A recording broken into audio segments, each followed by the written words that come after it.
Scrolling through.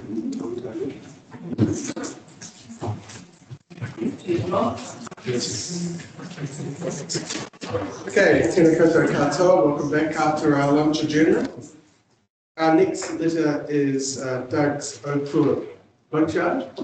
Mr. Schmuck, I recall you from another previous hearing. Welcome back. Now, we understand that you may have some issues under hearing us, so do you hear us clearly from here? I can hear you now, sir. Thank you. Yes, so we could bring you closer if you wish. We'll certainly do our best to, if at any time you don't understand what we're saying, just bring that to my attention and we'll do our best. Thank you. So you have with you Mr. Brown. Are you Mr. Brown? Oh, I'm Mr. Hood. You're Mr. Hood. Mr. Brown? Okay, so you're going to be presenting Mr. Schmuck's, some evidence for Mr. Schmuck as well? Very briefly. Okay, so who's going to go first? Well, I'll probably do most of the talking. Okay. So I'll go first. So I just had a brief discussion with the staff, and I understand that they have made a couple of recommendations to the panel, which to a large degree means that I don't need to read what I prepared by way of summary evidence. So just to confirm what I understand, that they have agreed to remove the zoning from the coastal marine area in front of the boatyard, which is great. And also to they've recommended removal of the reference to potential treaty claims from the natural open space zone. So those are two fairly critical parts of the Schmuck submission. So that's fantastic. Just in terms of some residual issues, as I've pointed out in my evidence, there are a lot of inconsistencies with how Esplanade reserves in particular have been zoned in this plan. Some of them are natural open space, some of them are open space, and some of them are even rural production. And from what I can gather, those that are rural production are because they weren't reserves before, and they've been created since the legacy plan came into effect. And the way the reserves have been zoned in this plan has been a rollover, as I understand it, because I can't think of any other reason why you would zone a reserve rural production when others are open space and natural open space. And again, might be rollover hangover, but yeah, these sort of some natural, some open spaces is a little bit inconsistent, be fair to say. My opinion, based on the descriptions of those two open space zones, so natural open space and open space, is that Esplanade reserves, and certainly the one in front of Doug's boatyard, fit better as open space zone rather than natural open space, and that's just purely based on those.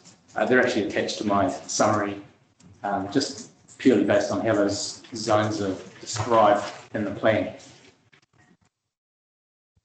But apart from that, it pretty much takes the wind out of my sails. Yeah. So I just get it right. So in paragraph 2.1, you've got your three relief zones. So the number 1 and 3 have been done, but you would still like number 2 to be changed to open space zone instead of natural open space. That's what you could still prefer? I just think from a plan consistency point of view, yes. From Mr. Schmuck's point of view, really at the end of the day does he care? As long as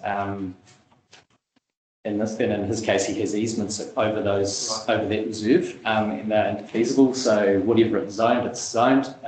This is really more of an observation, really, as I say, around consistency and coherency. Yeah, but not a die in a ditch. Yeah. Okay. The zone from terracing. Just vote. Oh, yeah. And I suppose just while we're on that overall, removing the zonings from the CMA in front of the boatyard is fantastic, but really there shouldn't be any zones in the CMA anywhere in this plan. But again, that's another jurisdictional thing, isn't it? Yeah. Which is you. If I mean, and the officers in recommended that, well, I think it's cost and it's not efficient there, except that they alter the maps and survey everywhere. If, for example, we accept what you say, and also we maybe take on board what the staff say, and I haven't spoken to anybody else, if we decided to put some text in the district plan explaining what you're saying, the jurisdiction, but leaves the maps as they are, but explaining along the lines that council acknowledges that it doesn't have jurisdiction, the maps possibly false, etc., and it will be fixed, and maybe we can recommend a variation. It's just off the top of your head. Would that go to some way to possibly resolve? yeah, I mean, I guess you could say even without that, having zones in the CMA have no effect, right? I mean, they don't. You don't apply to the district council to do things in the CMA that would activate those zones. So it's really just about what's right and what's not. Jurisdictionally, yeah. Yeah, okay. And look, I understand and wouldn't even suggest that the council go and survey the entire, Menai Water Springs line in their district.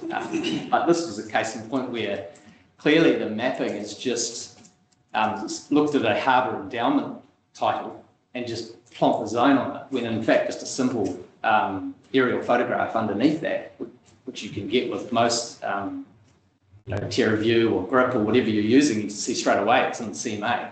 And you click on that and you can see it's a harbour endowment title and it's seabed.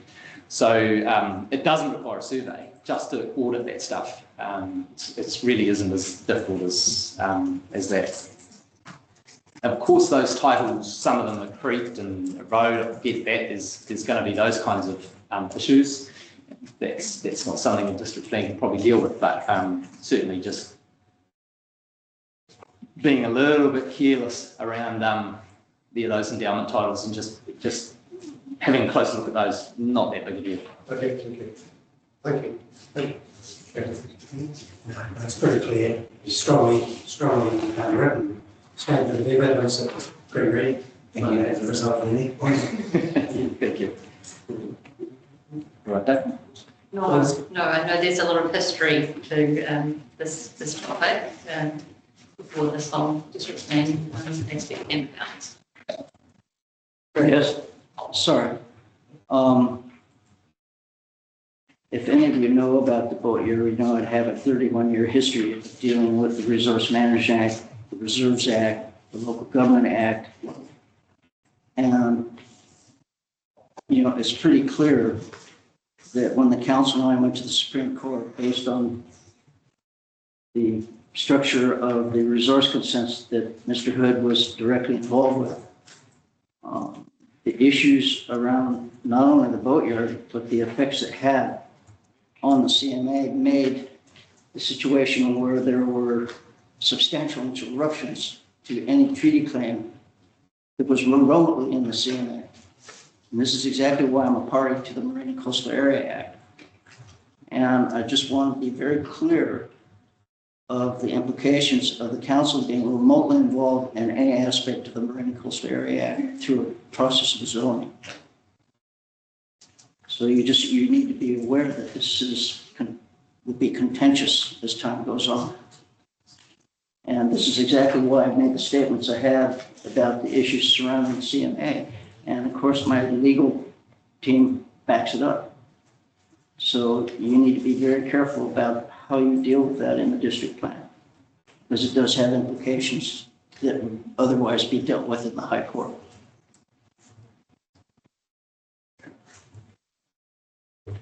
Thank you for bringing that to our attention. It seems to me that between yourself and council officers, a lot of these issues are resolved. We've got one outstanding issue, which we'll consider carefully before we're going to be releasing our recommendation to the council. So thank you very much for your submission and your attendance. Thank you very much. Thank you.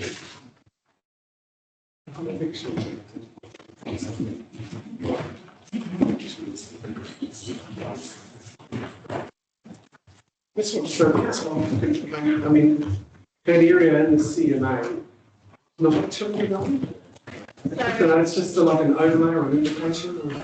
It's at the moment in the notified version of the PDP. It is zoned. Okay, if you don't mind just bringing up the map from the opening presentation. Oh, yeah, just take us through that again. Yeah. And you well, more than likely to stay. Yeah, Oh, yeah. you should stay while we're clarifying this. Yeah. Have another seat. I probably released you a little bit earlier. So it's slide 6. Let's get the screen.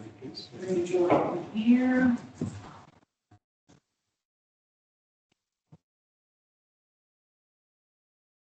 I'm talking about this in here.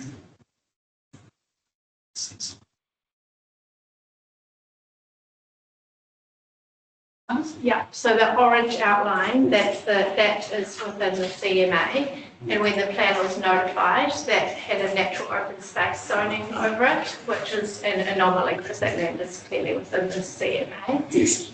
So the council's now looking to recommend removing zoning from that, so that will just be shown in the walks to the south.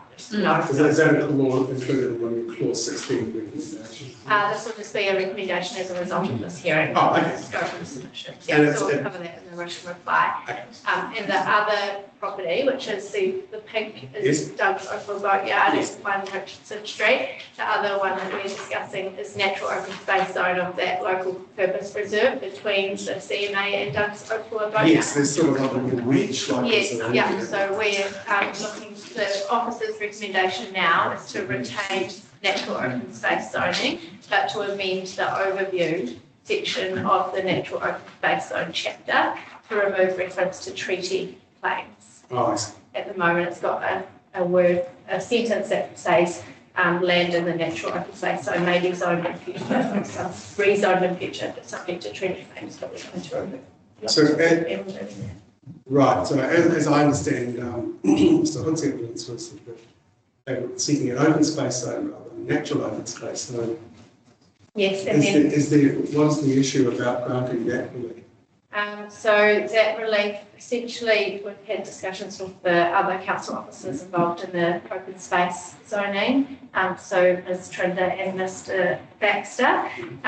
Essentially, all of the land that was zoned conservation in the operative district plan was zoned as natural open space within the proposed district plan. And then the team considers that the use of the land is more aligned with the purpose of the natural open space zone as opposed to the open space zone. And then it's a local purpose reserved, owned and administered by a Finals District Council, and most of those reserves are natural open space. And it's like all of the land in the area that is reserved as natural open space. Okay. And so the point you want to make to the submitter is that the treaty settlement location has been removed. Yes, yeah, but we're looking to retain natural open space zoning, but the treaty settlement deletion was the alternative relief sought by the submitter. Yeah. I assume that you see some merit in that reference being removed. Yeah. It just comes down to whether it's normal, standard open space versus natural open space. Yeah. That's really the issue that's in contention. Yeah. Okay. Great. Well, thank you for clarifying that. That's good. And thank you, and again, now, thank you very much for your submission. Thank you very much. See you again tomorrow, I think. Oh, yes, we will see you again tomorrow. Until then, Right.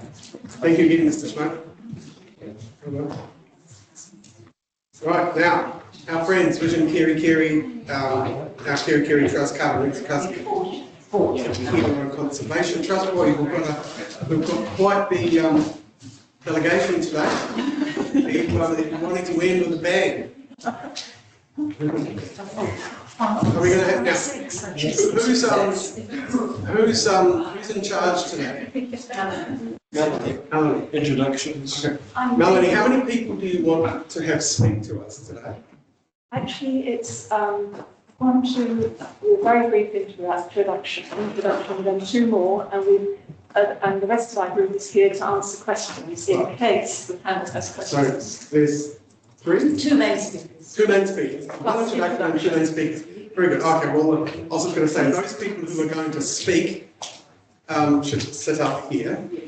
And then other people can come up as and when needed. And so just That will make sense. Yes, that's okay. Terry, you should like to come up here. That makes sense.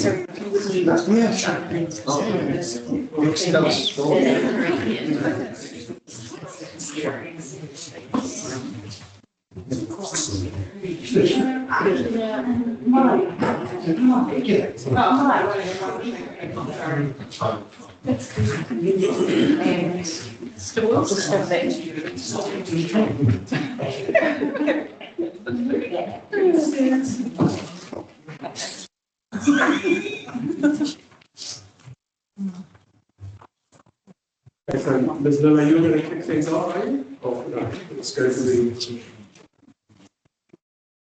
Who's going to start? Tēnā matakawa, tēnā koutou, tēnā koutou katoa. Ko Terry koro aho no rangatane. Thank you for this opportunity to speak at hearing 17, the last lap. Our group today represents 4 submitters: Vision Kerry Kerry, our Kerry Kerry Trust, Carbon Neutral Trust, and Capiro Conservation Trust. These community groups seek improvements in district planning and greater protection for the natural environment. Together, we represent hundreds of residents who are deeply interested and invested in the future of this district, Orohe, not for any personal gain, but for the well-being of our communities and our environment. The sweep up theme of today is very relevant to our group, as it includes interpretation, mapping, and miscellaneous matter, and consequential amendments. The introductions. Can I just ask, what's your name, sorry, sir? What is your name, please? Terry Goodall. Thank you very much. Thank you, Mr. Goldberg. Thank you. Ko Ale Goodall aho. Today we have the following speakers: Fred Terry, engineer, Melanie Miller, speaking on behalf of Vision Kerry Kerry, our Kerry Kerry Trust, and other community groups. We also have several people who can help with further information if the panel has any questions. Alec Cox, data analyst, would that be? Mike McGlynn, who is an ecologist, particularly with wetland situations. Rod Brown, who is the founder of Vision Kerry Kerry. And there are other representatives who were unable to come today due to pressure of work, and they send their apologies. Annika Dickey and Vince Buxton of our Kerry Kerry Trust, Inga Bremer and Rolf Muller-Claude of the Carbon Neutral Trust, and they are substituted by Barbara Soster, Vision Kerry Kerry Committee member, and Alto Ali and Terry Goodall of Vision Kerry Kerry and Carbon Neutral Trust. We now hand over to Melanie to present our agreed viewpoints and concerns. Thank you. Thank you for letting us speak again today. So this hearing considers interpretation and miscellaneous matters in particular. And we're wondering if the interpretation chapter may need to include some kind of definition or clarification of the term planned infrastructure when referring to public infrastructure provided by the council, or possibly some kind of definition relating to connections to public infrastructure. And we noticed that the Section 42 report for this hearing, Appendix 1.1, the officer's recommendations on definitions does refer to things like customer connection as well as development infrastructure. We're raising this because we've noticed in some of the Section 42 evidence, it states that the council's 3 waters infrastructure networks are infrastructure ready and have available capacity to support and enable development over the short term. And we can provide that, the quote and reference for that sort of comment. Now, this causes us concern, and Mr. Terry, who's an engineer, he will talk about some of the technical issues related to this. We are aware that some of the public infrastructure around the district has capacity issues at present. And so I'm going to hand over to Mr. Terry to provide several examples of these current capacity issues. Sorry. Good, thank you. In addressing the capacity issues, there is always history related to these sort of things, and I just want to briefly go over the how it all happened and the reason why I was involved. My particular work history, I was involved in site engineer for various schemes in Northland, wastewater schemes, starting off in Rawene, Okanoni, and moving up to Coopers Beach and Monganui areas. And that was the early days of the trial period of where the SWSS subsidy scheme was trialled by the government. It became official, and right up until I think 2008 is when the scheme actually formally ended. Now, at that time, Kerikeri was allocated a 7.3 million for the Kerikeri thing. Now, because of the delays in getting the thing done, the then chairman of the council, John Carter, I think may have pulled a few strings relating to his former parliamentary office and was able to get that extension done for the Kerikeri scheme. So there was a great deal of effort trying to maintain that contribution to the scheme. So it was eventually done when they got around to appointing a contractor, and the articulation was one part of the contract, and the other, the construction of the actual treatment part was the other part of it. And it was hoped that the 2 reticulation contracts would coincide with the completion of one to be able to service the new treatment plant. It didn't quite happen that way, various delays, but anyway, eventually the treatment plant became operational in late 200, which was referred to in various reviews and documents as day 1. Now, at the time, in the early days, the reason for the change of wastewater disposal in Kerikeri was an ageing plant. But incidentally, I was actually at one stage partly commissioning on. I commissioned the pump station that pumped the effluent to the Waitangi forest. I think it was 89. Anyway, in those days, the treatment plant capacity was around about 350 cubic metres. And it grew in the intervening periods until it was just over 500, where the new plant had to be taken over. So the base amount of wastewater to be treated was 500. Now, there was a lot of public interest in this because the new proposal to reticulate Kerikeri involved a lot of action on private properties, and the very active Ratepayers Association were involved in those days in scrutinising everything that was done. The end result was that the scheme was very popular. It got underway and it did a lot of really good things. So the subsidy money, which was one of the jewels in the crown as far as the funding of this scheme, was the government contribution to the subsidy. So eventually that did come through. Now the gentleman concerned was the Ministry of Health, a gentleman called John Harding. Now it just so happened that John and I have known each other for years anyway. We'd worked on earlier projects over the years and attended water conferences in Hamilton and around New Zealand. We've met up quite frequently. Now during this time, John was in contact with me. He was a little frustrated with some of what was happening, and he asked for and got a peer review done by Becca. Now this was a very important document. It was around that October, I believe, in 2017.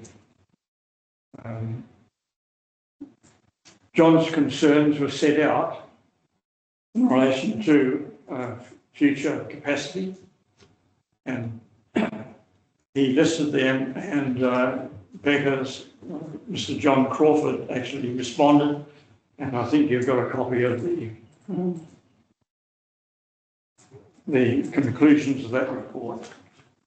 Now, it was a little unclear to me, and I was since tried to query it because John, unfortunately, has left the ministry, he's retired, and the lady that's now taken his position, Sarah Burgess, she wrote to me to say that she thought that John had been satisfied in relation to the future capacity of the plant. So I took it that John had taken on board the Crawford review, which said that it was going to have 3 SBR units, which is the 500 capacity. And on that thing, you'll see where the 3 units were the recommended now.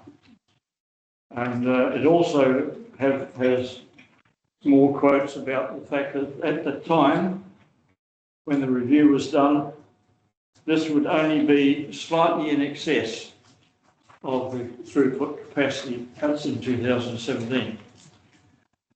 Now, it exceeds the likely demand in the defined area of benefit, but not by a great deal. Now, as it so happened, the latent capacity study undertaken by the council was a lot of work done, but it was obviously not good enough to gauge the growth of the district. So instead of having 3 500 cubic metres now, we ended up with 2. So that brings us up to the present day. Now, a very able council employee has been able to service me with the complete day-to-day throughput of the plant. And it's obvious that the plant is, its capacity in relation to the throughput of 1,000 cubic metres a day is now quite often exceeded. So the message I'm sending through in relation to the assumption that there is plenty of capacity there is entirely wrong. And it requires, if we had put in the 3 500 cubic metres a day as a recommendation of the peer review, then we would be in a comfortable position to handle it. But would still, with the growth rate that's occurred, we would still require the extra thing. So the point about the current putting the new resource consent application was made by council just recently to the NRC was for an extension of the flow to the effluent flow to the Waitangi Forest to 350 cubic metres a day. Now, that's very well, except we still have 1,000 cubic metre capacity at the plant, but with a resource consent to go to the forest. So there's a distinct imbalance there, and it's an indication of the growth that we've occurred.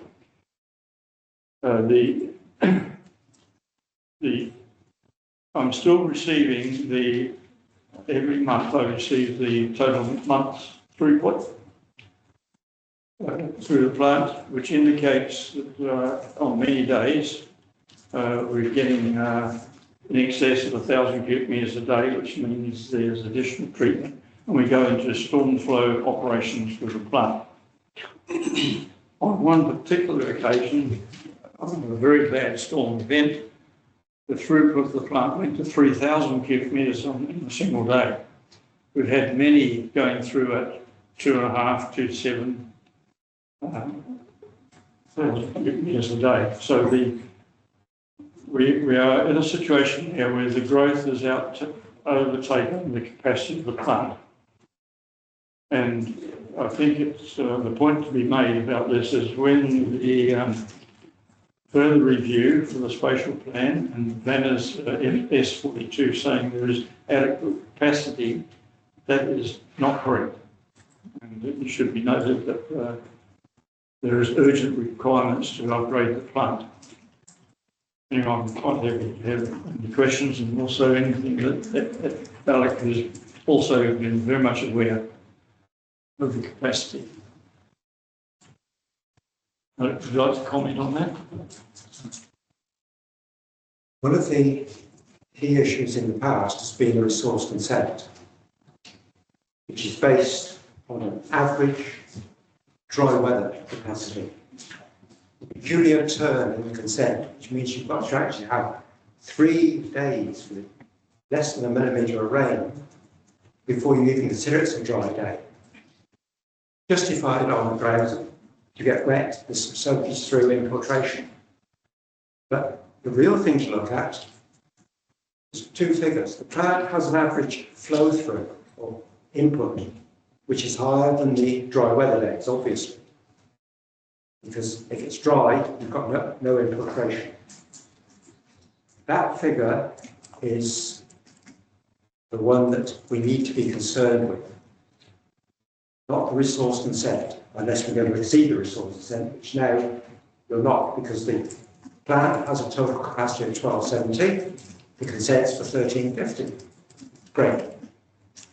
The other factor that has been included in all of the Becker reports as a note on a line, but completely ignored in planning, is that an average daily figure doesn't take into account the fluctuations, whether they're for rainfall, and we talk peak, they're wet weather peak, or whether they are, you've got visitors. It's the summer season, the hotels are full. That, in the early reports, was set requiring a factor of 2.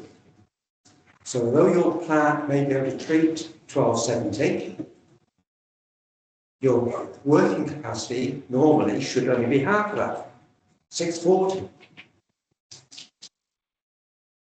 One line in a Becker report says that, where they're saying about the peaking factor not being enough, actually says a peaking factor of 1.25 is the minimum safe level. That, on the plant capacity, says you've got just over 1,000 cubic metres a day set as an absolute minimum safe figure. We're rapidly approaching that. We're in the high 900s as daily figures. So that's the concern in that sense, that there is not spare capacity. The other thing that isn't taken into account in any of the calculations I've seen is you have capacity what's flowing in today. The council has already granted resource consents, balance of the Arvida development. The one you will all be familiar with just on Kerry Road at the moment, which has got, the houses are going up quite fast. There are other properties around. Those are all have a right to connect. but they're not counted in the numbers you're planning for. This is, again, short term. So there is no spare capacity. If they all build over the next year or so, you haven't got enough capacity to treat that. And without other developments that are known to be in the pipeline, and you know, you look at the numbers going up and wonder, where is it all going to go? Run at the whole plant 24/7 at the storm rate? I wonder how long it will last. You know, it's that sort of scenario. So that's why we're concerned about that particular phrase, saying there is sufficient capacity. It's a case of looking at one figure, but not looking at the real picture.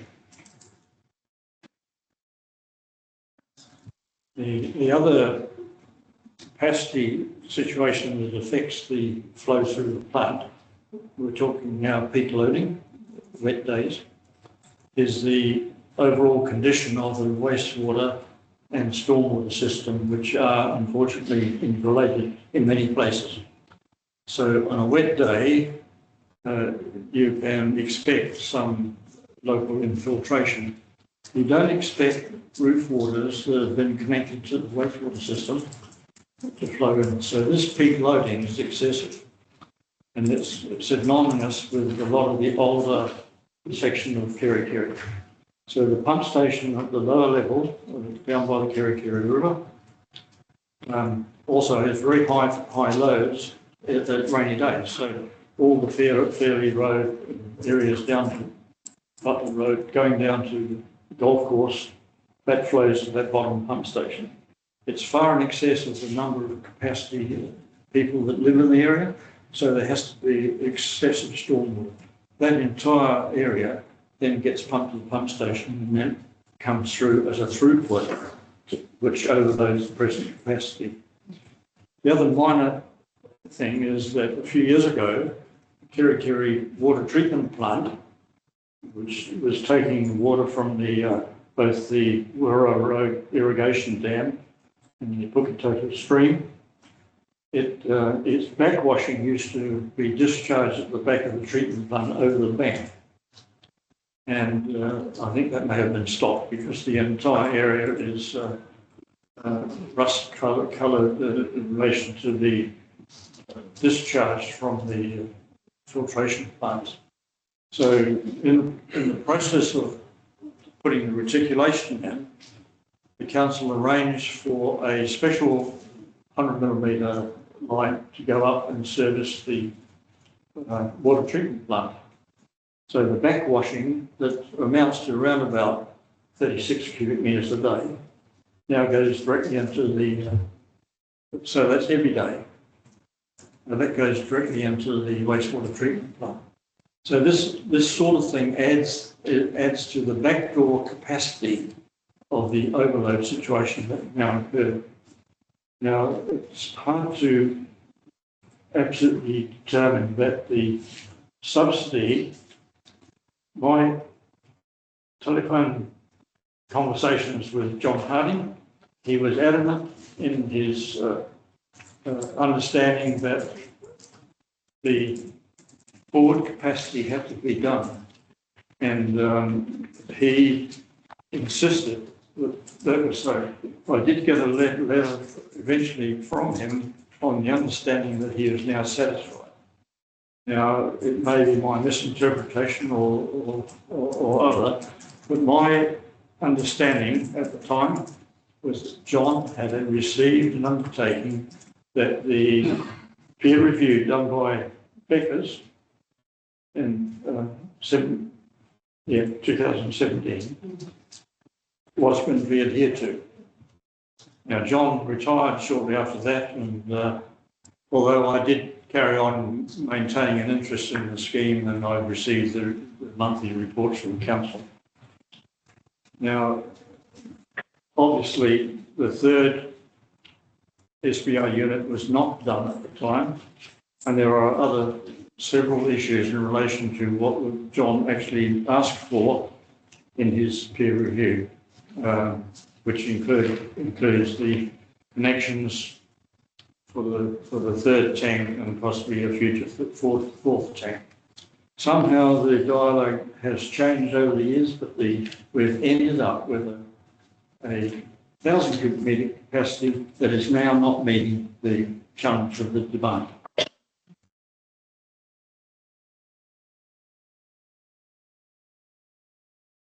Thank you. I don't know if you've got any questions on that part. We have got just a bit more to say about it. Okay.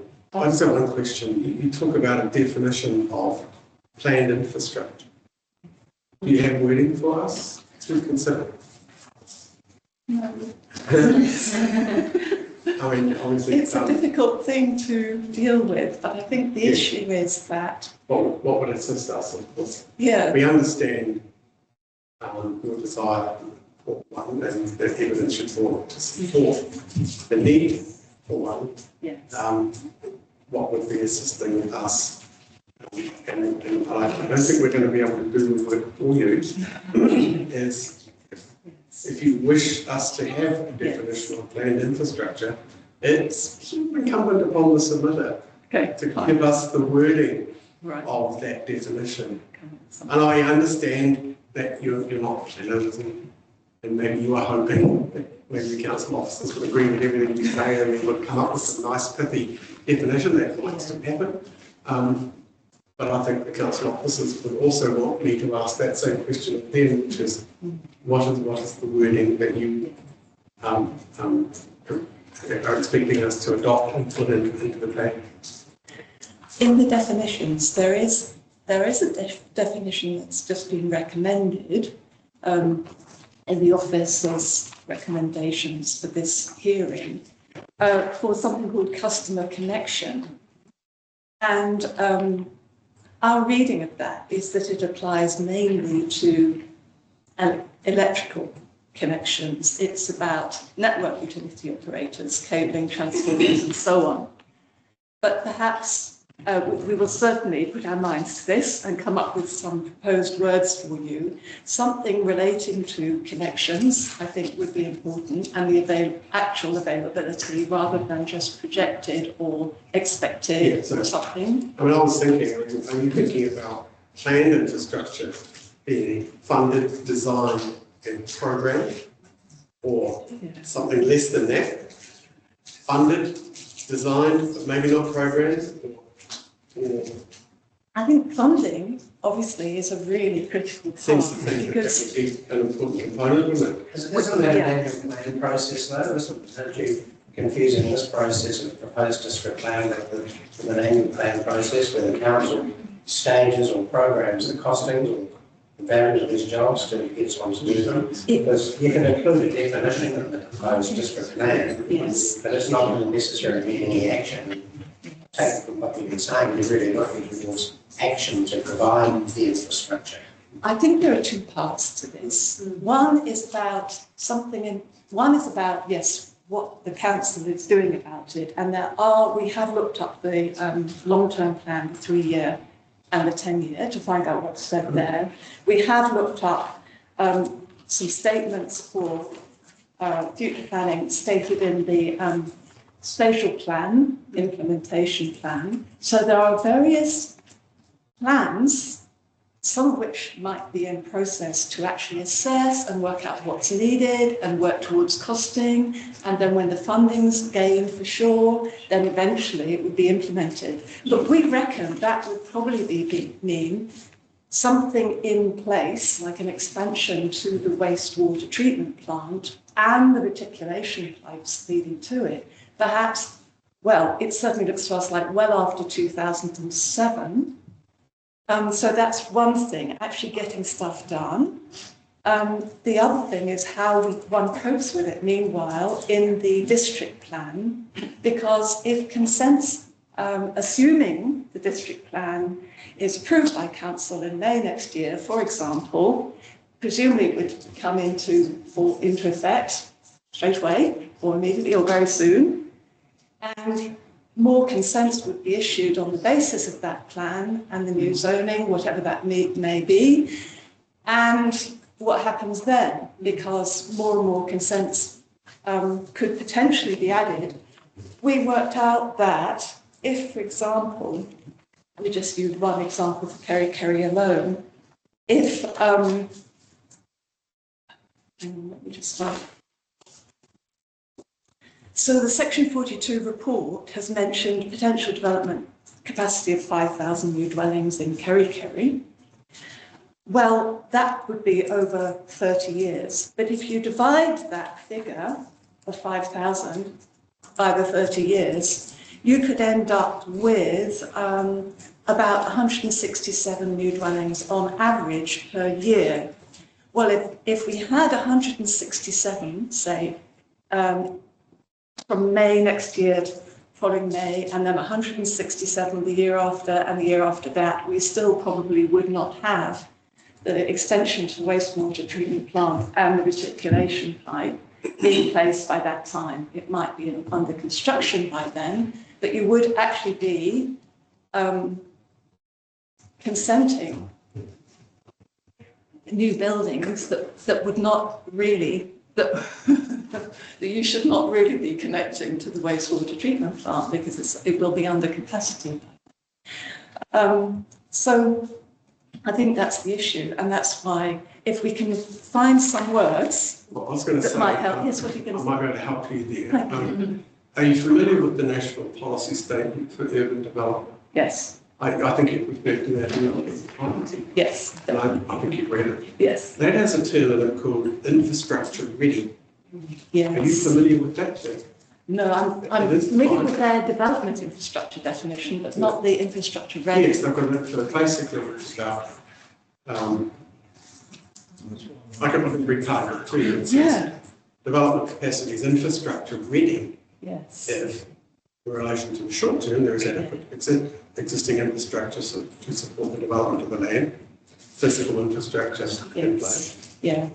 The next section is in relation to medium term, applies funding for adequate infrastructure to support the development of the land as identified in the long-term plan, which is what Commissioner Watson just referred to. And then the third proviso, the MPSUD actually has a typo in there because it goes to DE and then I think it should be A, B and C. Put that aside. In relation to the long term, applies for the development of structure to support the development capacity as identified in the local authority's infrastructure strategy, and that's been a term that's been used previously in these hearings, as required as part of their long-term plan. And I'm just sort of wondering whether that definition in the NPSUD, which obviously local authorities have to have regard to because it can't be inconsistent with a different policy direction, whether that sort of gives the context that you're concerned with. Because it's not the council officers to have a think about it. Struggling a little to get from A to B, Mr. Chair, in terms of hearing 17 and content of the evidence, I've got to say. Yeah, well, I'm applying quite a long piece of string here. But having regard to the evidence you're presenting, I'm just wondering whether through our national instruments it actually has the things that you're concerned with already covered. Yeah, how it ties into the actual connection, linked to the consent. I think that's the part that's kind of currently missing, perhaps. But you're right. I mean, we're very happy today to go away and look at those, the infrastructure ready definition and terminology within the NPSUD. And I think it's about the short term.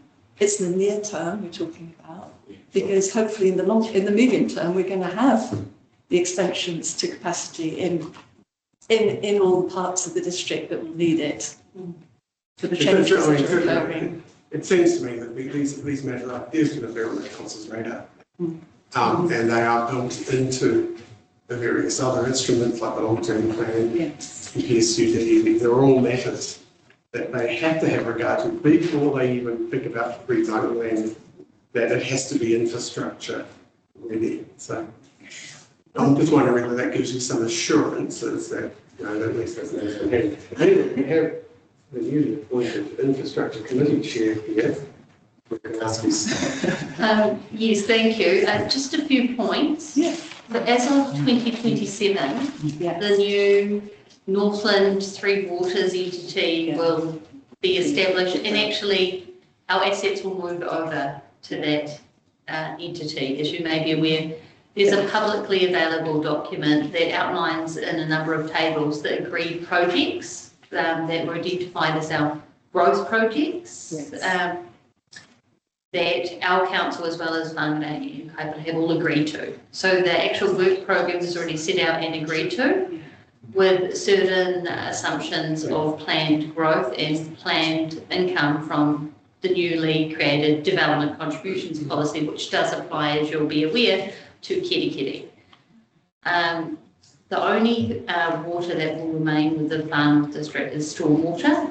And stormwater infiltration is a key issue that has already been dealt with in other schemes, such as the Kaitaia scheme, as you might be aware of significant works occurring there to reduce stormwater infiltration into the sewerage system. So further to that, council currently does not have a connections policy, and this is a concern to the council.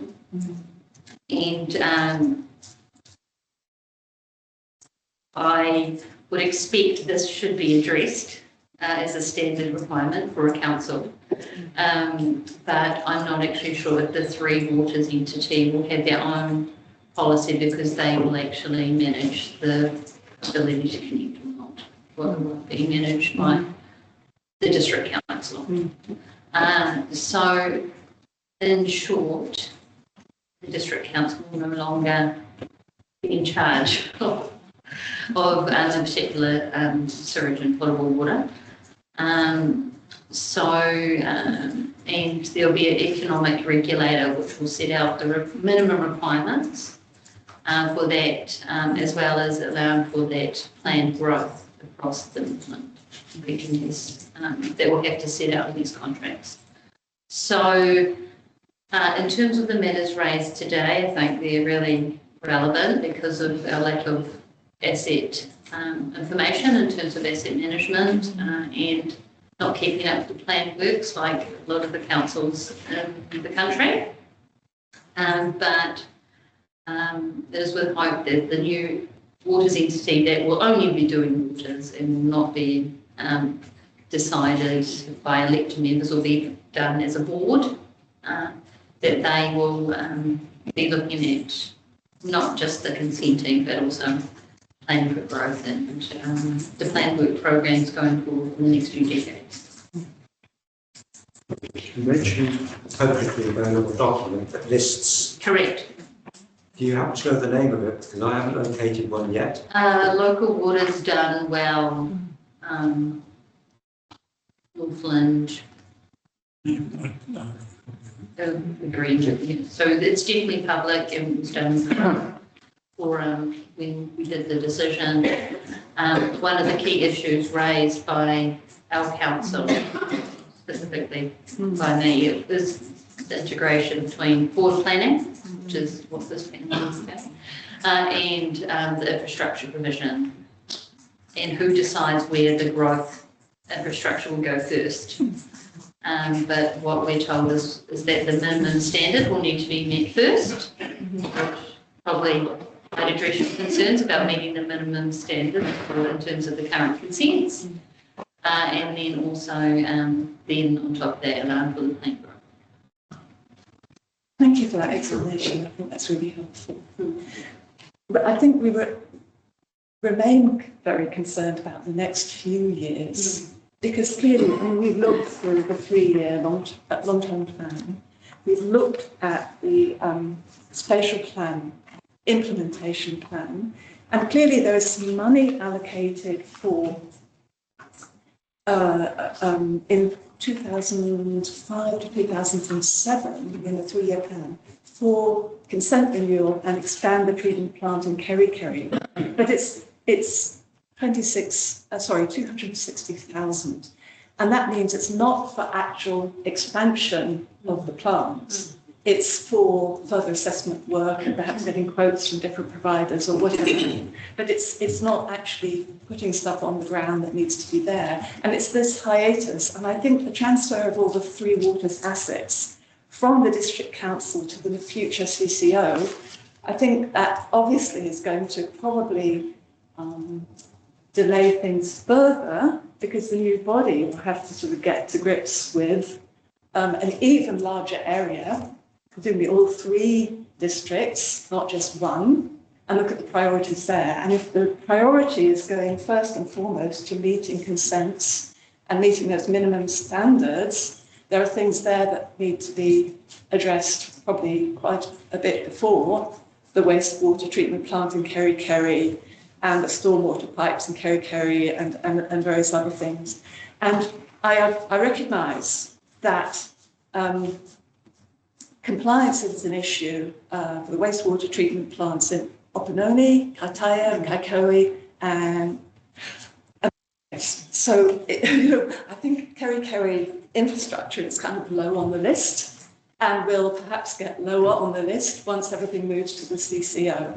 I mean, that's our view. And in the meantime, how do we cope with this sort of gap? It's a near-term thing, because obviously I think this is a discussion that really should be before a different committee.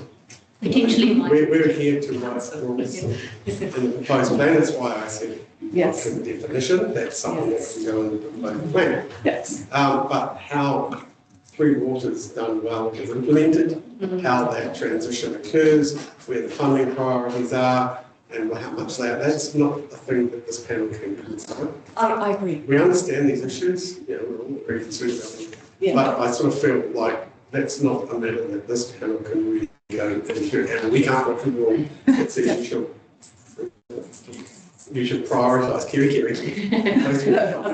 So again, that's for another forum, and I think and what the Commission, Council for has set out for you is that she's explained to you the new process that we're all going to be subject to, yes. and that will have its own processes, and it won't be involving us. I agree that the whole funding and getting that infrastructure in place is not a district plan issue, but the consenting in the meantime, but while the insufficient discharge consents connections. aren't our matters either.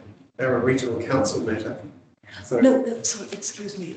Consents for new dwellings, consents for subdivision in areas that will rely on existing infrastructure, not just in Kerry, but other towns, where there will be new dwellings consented and subdivisions consented as a result of the PDP.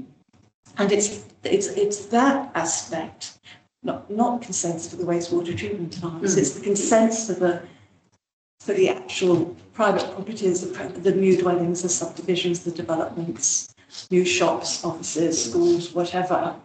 How can a council, a district plan, responsibly continue to issue consents if there is no capacity actually available? Again, outside the scope of this panel. Yeah. Mr. We're Chair, in some respects, what you'd like us to consider is we zoned like some land in Auckland was years ago zoned future urban, and you understand that it wasn't urban at that stage because it didn't have services. Once they got the services, then it'd be flicked over urban. So it wasn't just sewage, it was water, it was road. And even now, unfortunately, some of the developments in Auckland getting the sewage pumped off, taken away by a tanker each day, because the local plant can't handle it. So what you seem to be indicating that some of the zoning in Kerry shouldn't be allowed unless they have all the services in place. And whether that's the council that pays for that or the development, that's basically what you're after, isn't it? Well, I think there are two ways to look at it. That's one solution, to say that rezoning of certain types may need to be delayed or postponed in certain towns. It's not just Kerry. We only use that example because we have the data on that. In certain towns where the infrastructure is already at capacity or struggling. But then the second thing is, what do you actually do about consenting? I mean, if that's you a separate do issue. If we're told The engineers turn around and say, well, the sewage plant's open, it's got heaps of capacity and everything, then the land picks up and gets developed. If it doesn't have capacity, then you don't develop the land. But if the district plan is allowing it. No, that's what I'm saying, so we don't allow it Yes. unless the services are there. Yes. And how, what's the mechanism? The application to connect to services via the Three Waters entity. We can possibly clarify as well, so that the subdivision chapter does contain objectives and policies that talk about infrastructure needs to be planned to service any proposed subdivision and development, and to provide connections. And the term that's used in the district plan is development infrastructure, so that's consistent with SUD. So we discussed this on page 41 of the 42A report for the sweep up report. And the community group submitters in support of retaining that existing definition. So that's, the district plan does manage that through the subdivision chapter primarily with reference to development infrastructure. Can I take it that there's not a huge amount of new greenfield land being proposed to be rezoned in this around Kirikiri?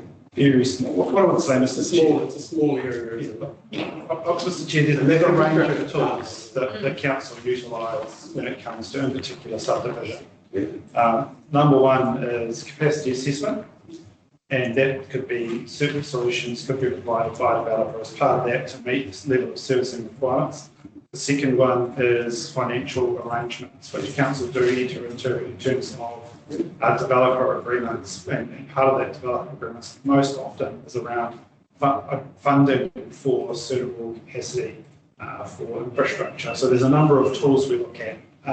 We don't look to overcapacity infrastructure.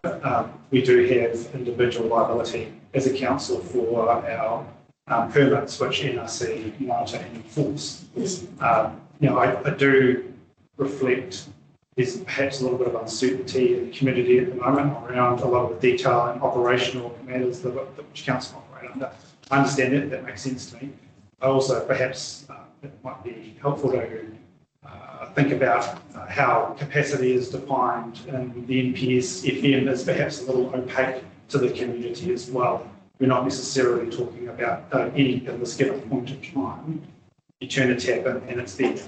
All I can say is we have had these discussions going into the CCO and a very topical discussion that we contribute to is how we make sure that the growth aspect is captured. So it's something that we if you like, off the ball talk about as well to ensure, we're very clear being a growth focused council that there are things that we need to do for various reasons, environmental, cultural, sanitary reasons, to make sure that whatever we put on the ground is fit for purpose, appropriate and sustainable in the long term. And I think sustainability in a holistic sense will be better addressed by the CCO moving forward.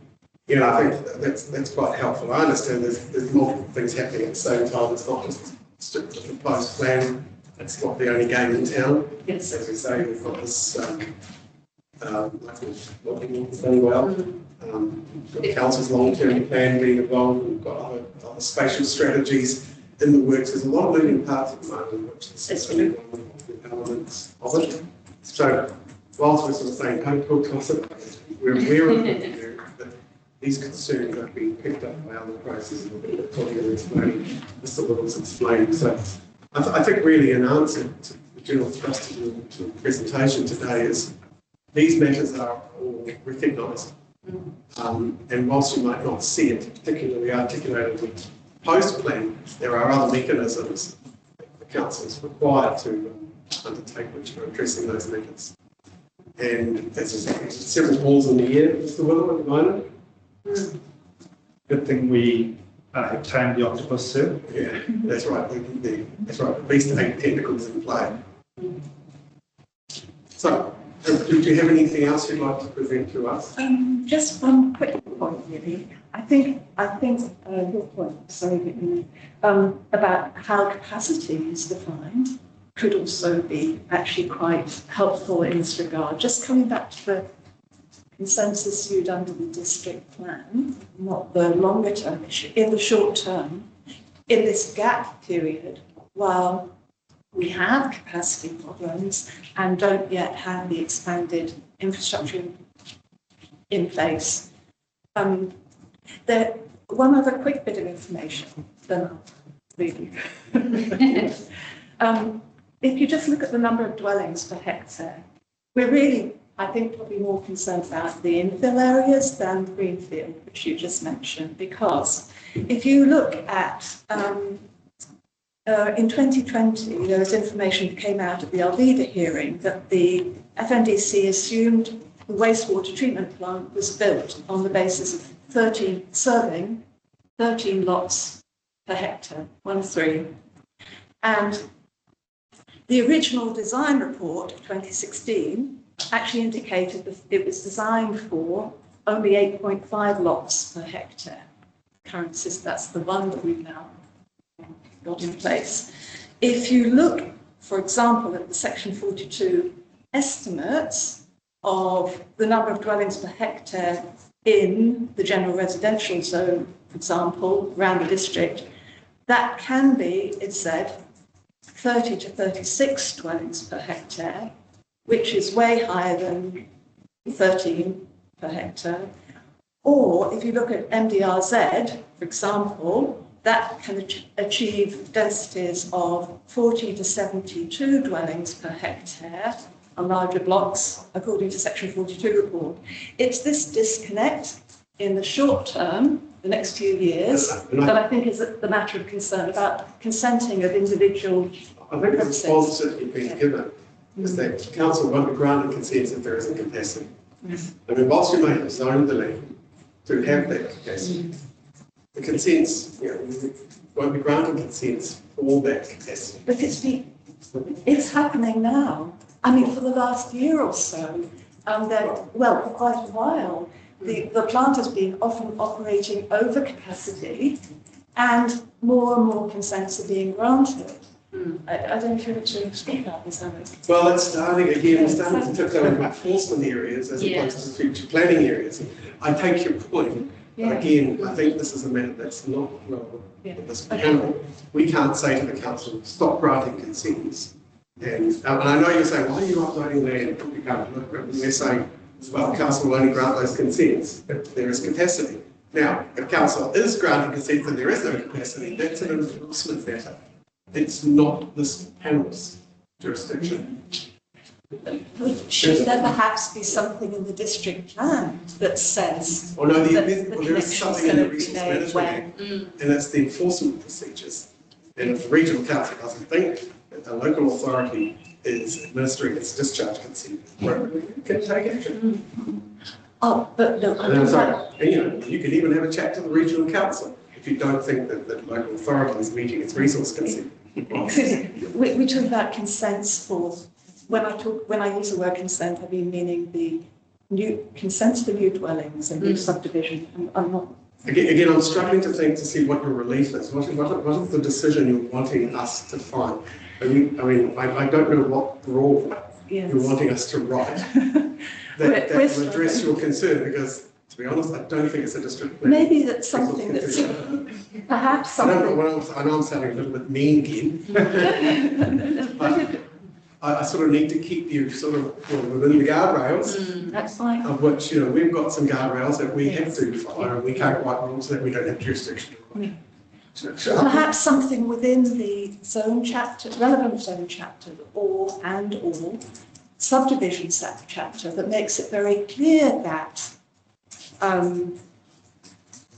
the activity can only be actually consented if the relevant infrastructure capacity is actually available, not just dreamed of I think through Ms. some Cannon future pointed out those LTP. objectives and policies to you that within the subdivision section. Have you looked at, have you read the section 42A report for today?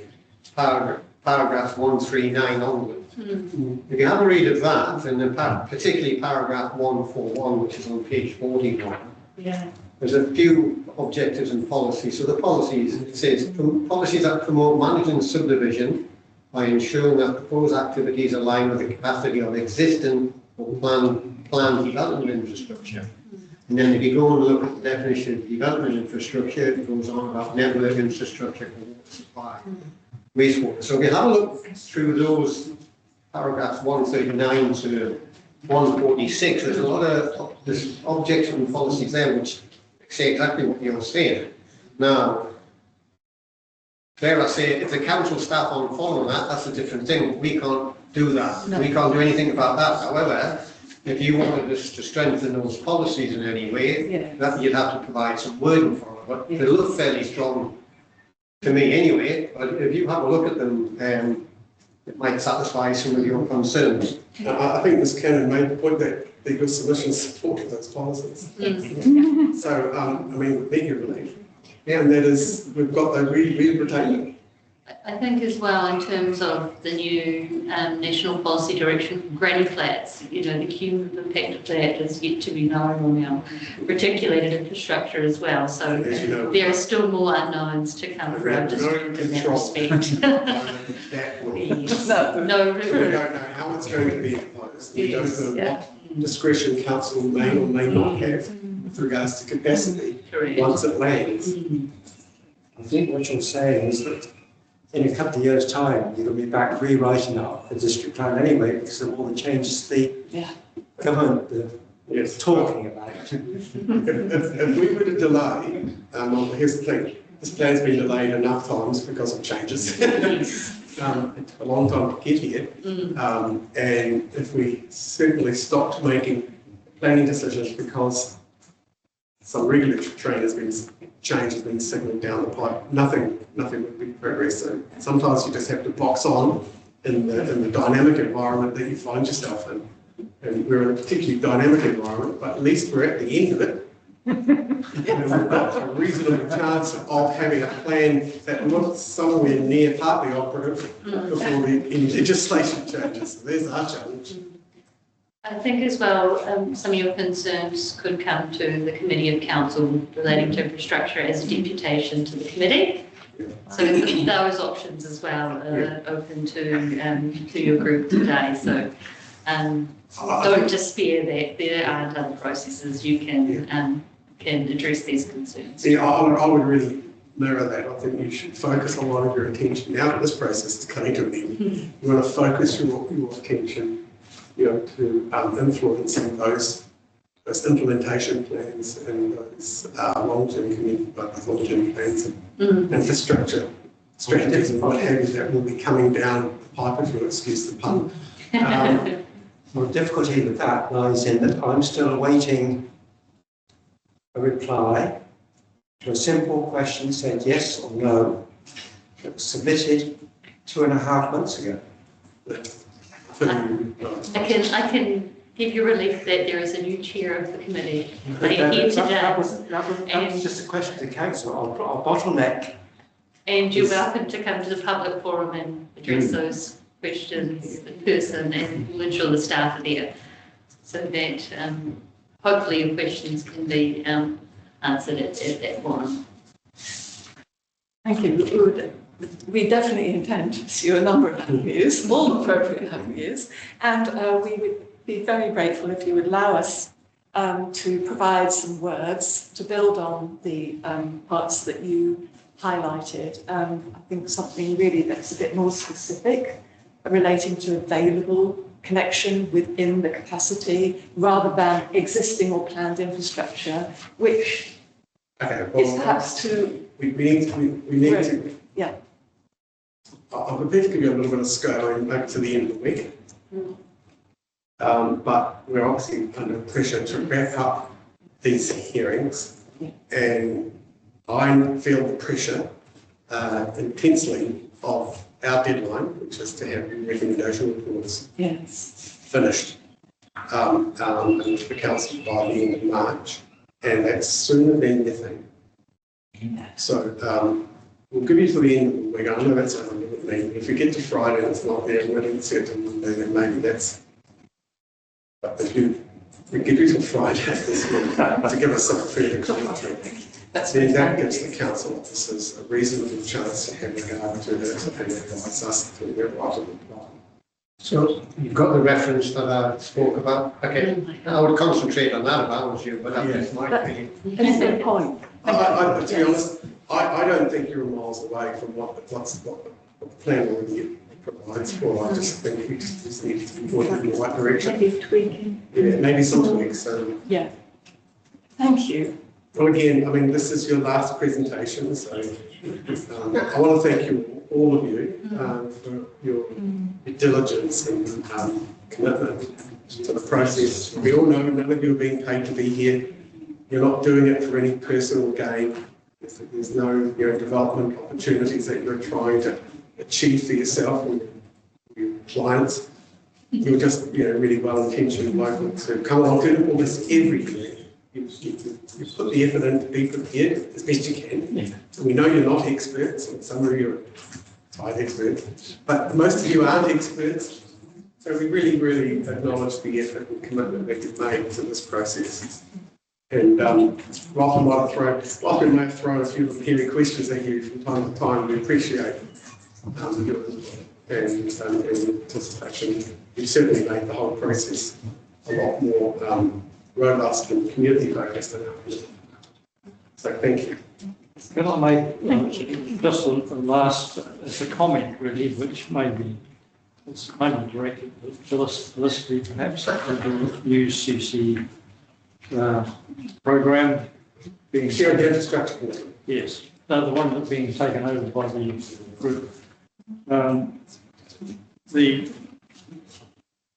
most recent major project was the Kerikeri Wastewater Treatment Plant.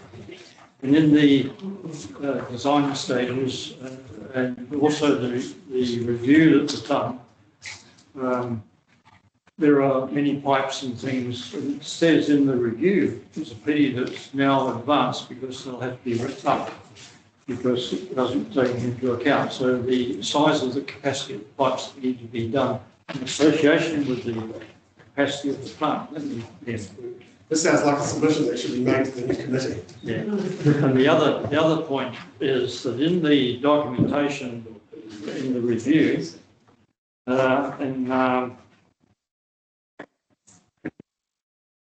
page 14, in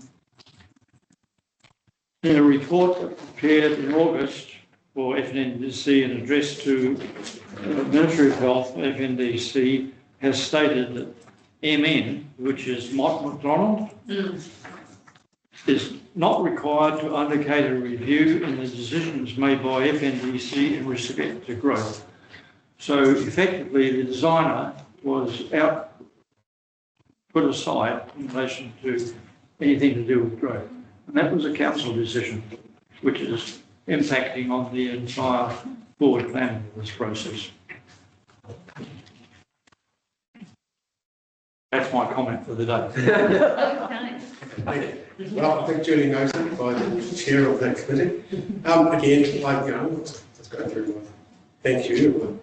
My thank you applies again. So thank you very much for your commitment and your presentations today and throughout the last 18 months. Well, thank you for your time and your patience with the community groups, most of us amateurs. So I have just had drawn to my notice that there is an additional short paper which I will just leave you to read for yourselves. Yeah, we have. Yes. Thank you. And if you did have any questions, we have Mike McGlynn here. But we don't have any. I'm sure you will. We read it. We do read everything we get. I respect that. Thank you. Thank you. I mean, thank you. I think that brings us to the close of evidence today. So we're just going to remain seated. We're just going to close the hearing with Kerikeri. Ko hiri ko ramarama, ko o te whakaro, ko o te tangata, ko o te arama. Tīpau I hiri nia nei I a tātou, mauri ora ki a tātou, haumie, huie, tātou. Thank you, and I will stop the recording. Switch.